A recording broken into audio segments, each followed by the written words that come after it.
Bismillahirrahmanirrahim. Assalamualaikum warahmatullahi wabarakatuh. Sebelumnya kami dari kelompok 10 yang terdiri dari Widya Aning, kemudian saya sendiri Siti Wulandari, dan juga Fasya Fadia. Di sini kelompok kami akan menjelaskan tentang siklus produksi. Oke, yang pertama saya akan menjelaskan tentang sistem informasi siklus produksi. Nah, siklus produksi ini sendiri adalah rangkaian aktivitas bisnis dan operasi pemrosesan data terkait yang terus terjadi yang berkaitan dengan pembuatan produk.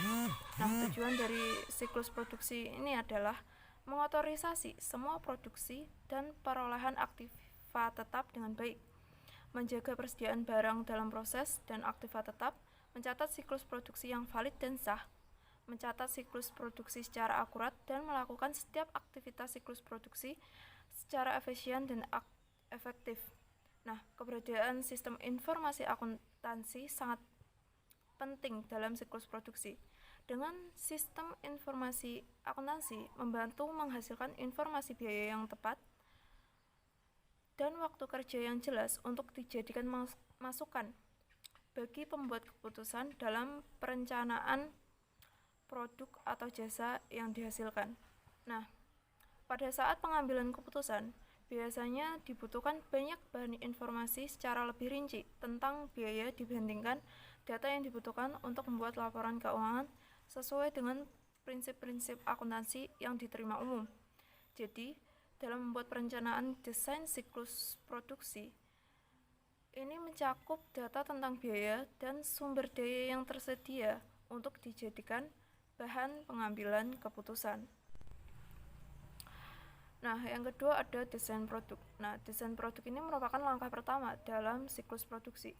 Aktivitas ini membentuk atau merancang sebuah produk sesuai dengan pesanan dan memenuhi permintaan dalam hal kualitas, ketahanan fungsi produk, serta fungsionalitas yang secara simultan dapat meminimalkan biaya produksi. Nah, dalam desain produk ini kita bisa menggunakan perangkat lunak simulasi yang dapat meningkatkan efisiensi dan efektivitas desain produk. Kemudian dalam aktivitas desain produk ini menghasilkan output yang pertama yaitu daftar bahan baku atau bill of material, serta yang kedua ada daftar operasi atau langkah-langkah yang diperlukan untuk menghasilkan produk, yang dimana di dalamnya itu termasuk peralatan yang diperlukan serta jumlah waktu yang diperlukan untuk menghasilkan satu produk. Nah, di sini peran akuntan itu sangat penting karena 65 hingga 80% biaya produk itu ditentukan pada proses produksi. Kemudian selanjutnya ada perencanaan dan juga penjadwalan yang akan disampaikan oleh Mbak Fasya. Yang selanjutnya itu ada perencanaan dan penjadwalan. Langkah kedua dalam siklus produksi ini adalah perencanaan dan penjadwalan.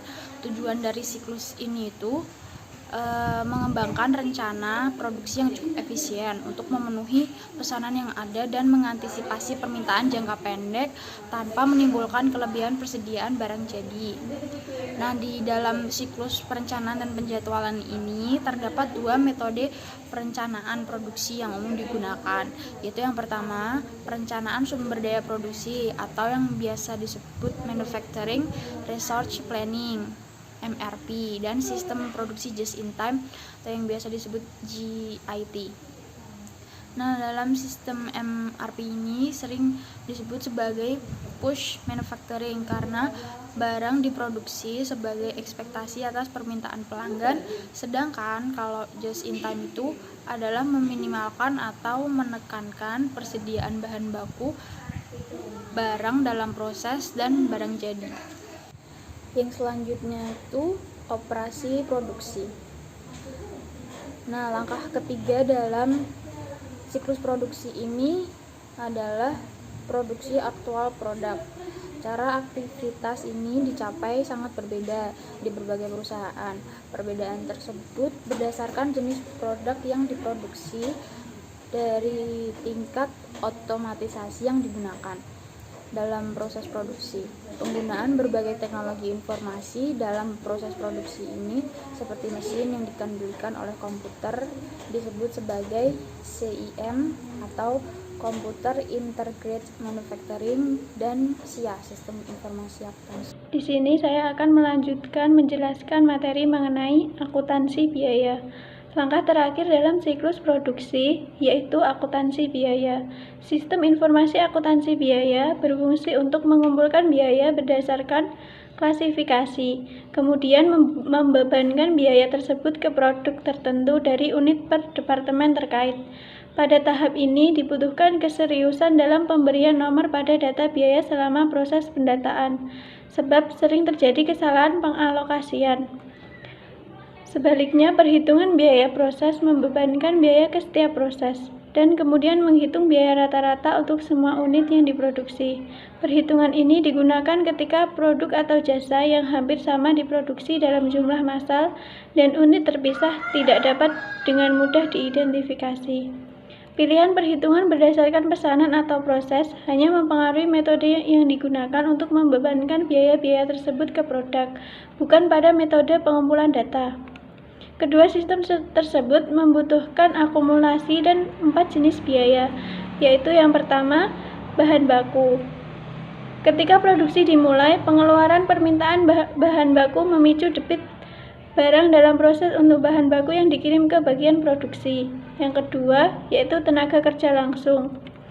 Kartu kerja adalah sebuah dokumen kertas yang digunakan untuk mengumpulkan data mengenai aktivitas pekerja. Dokumen ini mencatat jumlah waktu yang digunakan seorang pekerja untuk setiap tugas pekerjaan tertentu. Para pekerja memasukkan data ini dengan menggunakan terminal online di setiap bengkel kerja pabrik.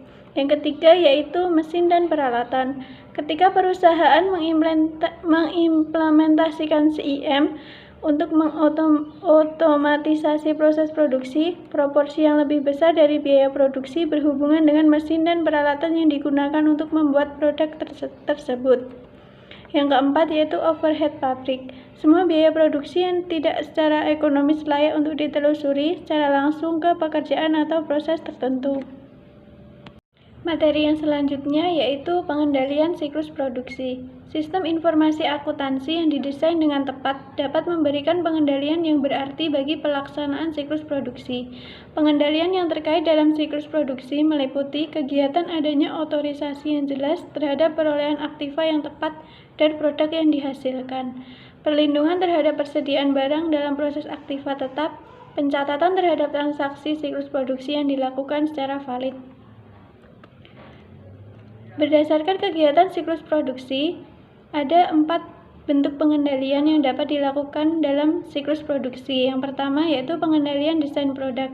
Desain produk dibuat tanpa menggunakan perencanaan yang matang dapat mendatangkan kerugian bagi perusahaan. Penggunaan bahan baku khusus untuk produk yang sama dapat meningkatkan biaya pembelian dan pemeliharaan bahan baku. Yang kedua yaitu pengendalian perencanaan. Ancaman yang biasanya muncul pada perencanaan siklus produksi adalah kelebihan produksi atau kekurangan produksi. Kelebihan produksi dapat berakibat pada tingginya penyimpanan, dan apabila kekurangan produksi, maka dapat berdampak pada kekecewaan pelanggan yang pada akhirnya akan berpengaruh terhadap arus kas perusahaan. Yang ketiga yaitu pengendalian operasi produksi. Pada perusahaan manufaktur, aktivitas produksi dalam siklus produksi dapat menimbulkan pencurian terhadap persediaan perusahaan dan kehilangan aktiva tetap. Adanya selisih antara persediaan yang disimpan di gudang dengan yang ada di file komputer dapat mengganggu kelancaran produksi.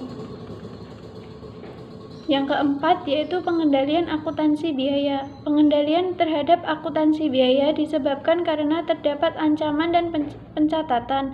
Kesalahan pencatatan terjadi ketika memasukkan data saat dilakukannya analisis pembiayaan. Kesalahan ini berakibat pada data biaya yang tidak akurat, biaya produksi yang tinggi, serta terjadinya pemborosan anggaran. Prosedur pengendalian yang dilakukan yaitu dengan mengedit entry data yang akurat. Demikian presentasi dari kelompok kami. Apabila ada kurangnya mohon maaf. Wassalamualaikum warahmatullahi wabarakatuh.